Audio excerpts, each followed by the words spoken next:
We love the story of the lone eccentric genius. For now, it seems an intuitive understanding of quantum physics eludes us. That all of science is waiting for the next Einstein. Politics is said to be the art of the possible. Science is doubly so. Einstein's achievements, Brownian motion, special and general relativity, the photoelectric effect, Bose-Einstein condensation, and so on were achievements that were made possible by what was going on around him at the time. Einstein did not set out to make some earth-shattering discovery, nor did he entertain some delusion about what he had achieved after the fact. Rather, he exercised his imagination and curiosity to work out the principles by which the world worked. Isaac Newton did as much as well. The issue is that neither was seeking stardom when they made their discoveries. They were seeking truth. Einstein didn't even enjoy the stardom that came to him. Always for him it was about what was true. How did the world work? That he chased after a grand unified theory in his old age, one that could never have anticipated the development of the standard model of quantum physics, wasn't a delusion. The world of theoretical physics certainly needs its next Einstein now, because it is hopelessly stuck in the same way that physics was stuck in the late 19th century.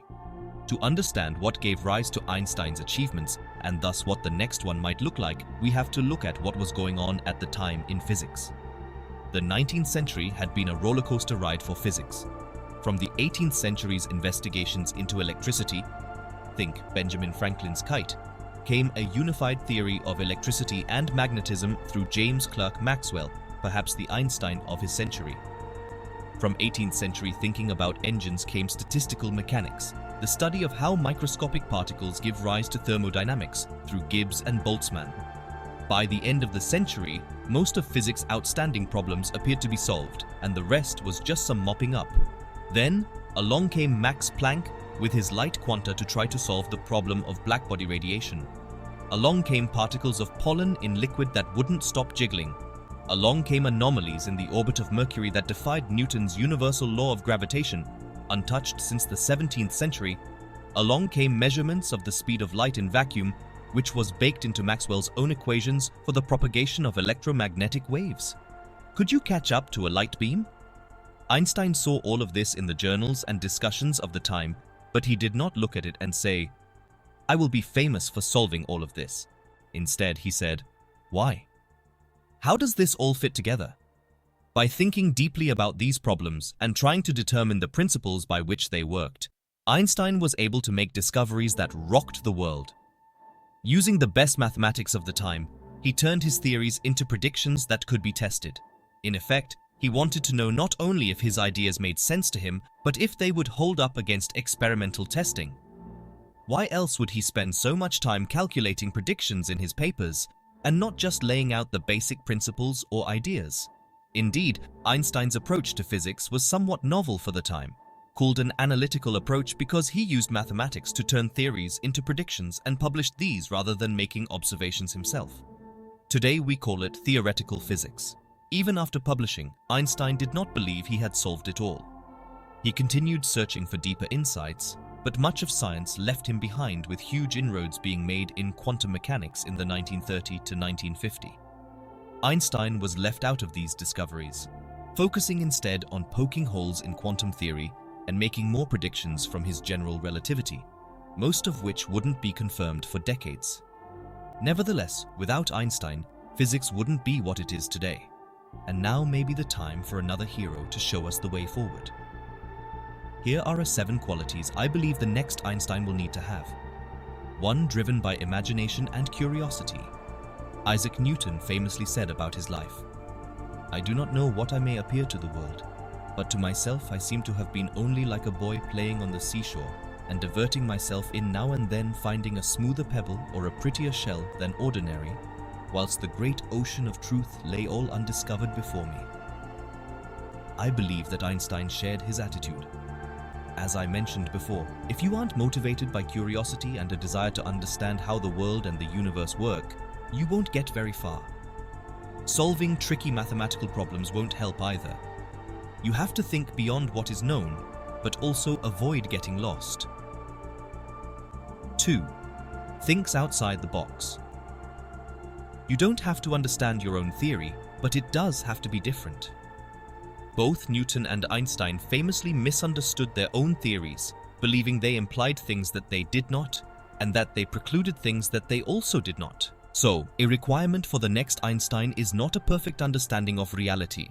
Indeed, if you did perfectly understand your own theory, it probably wouldn't be that new, or it would just be an invention of your own mind with little relationship to reality. A true paradigm shift tends to leave its inventor in the dust. 3 leaves ego out of it and trusts the evidence. The next Einstein will not be a person who sees science as a means to validate their self-worth, nor as a way to become famous.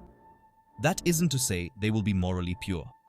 Newton clearly enjoyed proving his superiority to others, even when it was unearned. Einstein certainly felt superior as well. But that feeling of superiority did not get in the way of exercising curiosity and wonder. Moreover, the next Einstein will not be someone who, once they have put 2 and 2 together in a way that pleases them, call their life's mission complete and spend the rest of it trying to convince people that their theory is the right one. Nor will they believe that they can blithely dismiss the edifice of modern science as rubbish because they believe that they are right. Rather, they will be a person who approaches the laws of nature with humility and a great respect for the giants on whose shoulders they stand. They will be one who avoids fooling themselves, as Richard Feynman said. Moreover, they will be one who creatively works out the rules by which the universe works while keeping their ego at bay. 4 climbs onto the shoulders of giants. They will be one who understands all the physics upon which their ideas rest intimately, even if that physics spans multiple subfields. Both Einstein and Newton understood the physics of their time extremely well and read widely. Newton was a towering figure in mathematics as well, while Einstein at least had a grasp of the mathematics he needed. In any case, the next Einstein will have their work cut out trying to develop a global bird's-eye view of the current state of physics. When we are all down in the trenches working on our own ideas, we tend to dig our holes deeper. To cut a new path requires making connections between disconnected ideas. That often requires climbing out of your hole and jumping into another one, or another 10. 5 uses the best technology has to offer. The next Einstein will probably be more Einstein than Newton. Newton lived at a time when physicists, called natural philosophers, did all their own experiments and observations and built all their own tools. Newton was brilliant in all regards for being as competent at making telescopes and grinding lenses, sometimes referred to as 17th century software development, making nightly observations and wielding mathematics to make it all make sense. Einstein largely left experimentation up to others, and his only tools were his imagination and paper or a blackboard. The next Einstein will certainly have computers, and perhaps even artificial intelligence as their tools in addition to imagination. Trying to do things the same way people in the past did things is a mistake. The next Einstein will look at what the best physicists are doing right now and do it better. One reason is the mathematics used in theoretical physics is vastly more complex than anything used in Einstein's day. Einstein didn't even have a notion of gauge theory, which featured prominently in his own theory without his understanding it. Now most of physics rests upon it. Computers are essential for solving equations, that which can't be solved any other way. 6. Seeks out mentors and collaborators. Both Einstein and Newton had their helpers. Newton had early mentors from grammar school to Cambridge, where he became the Lucasian professor only after his mentor and first occupier of the position that Stephen Hawking would one day fill left for a post in London. Later, Edmund Halley nursed his theories into the light of day. Without Halley, Newton's theories might have never been published. Einstein had friends and early mentors to help him with mathematics as well as elders, like Max Planck, willing to entertain ideas that didn't always sound plausible to older ears. 7 works with the system, not against it. Prejudice kept a lot of players out of the theoretical physics game in past centuries. Now anyone can become the next Einstein. It could be you, but you have to take some steps in the right direction. With vast education available online, it might seem that anyone can learn the physics they need. I agree with that up to a point, but there is no substitute for being exposed to the culture and practice of physics that you get from an advanced degree, not to mention the contacts and mentors you gain. For now, universities remain a gatekeeper that is unlikely to change soon. The next Einstein will almost certainly be affiliated with a university or some research institute. Thank you so much for watching.